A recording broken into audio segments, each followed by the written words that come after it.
কেমন আছো সবাই? আমার নাম রাকিবুল, আমি ওয়েস্ট বেঙ্গলের বহরমপুরে থাকি। আমার জীবনের সবথেকে কষ্টের কথা তোমাদেরকে বলতে চাই। তো চলো শুরু করি। ছেলেরা ছোটবেলা থেকেই শুনে আসে, কাঁদলে দুর্বল দেখাবে, তাই তারা কষ্ট পেলেও মুখে হাসি রাখে। পরিবারের দায়িত্ব নিতে নিতে অনেক ছেলের নিজের স্বপ্নটাই হারিয়ে যায়।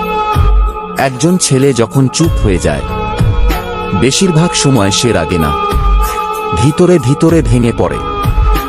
ছেলেদের কষ্ট অনেক সময় কেউ বুঝতে চায় না, কারণ সবাই ভাবে ও তো ছেলে, সামলে নিতে পারবে।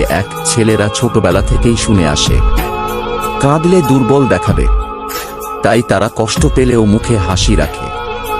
ভালোবাসার মানুষ হারানোর কষ্টটা ছেলেরা খুব কম প্রকাশ করে, কিন্তু রাতের নীরবতায় ঠিকই অনুভব করে।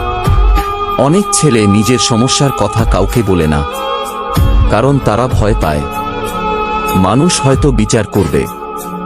সংসারের জন্য হাসি মুখে লড়াই করা ছেলেটাও কখনো কখনো একটু শান্তি আর আপন মানুষ চায়।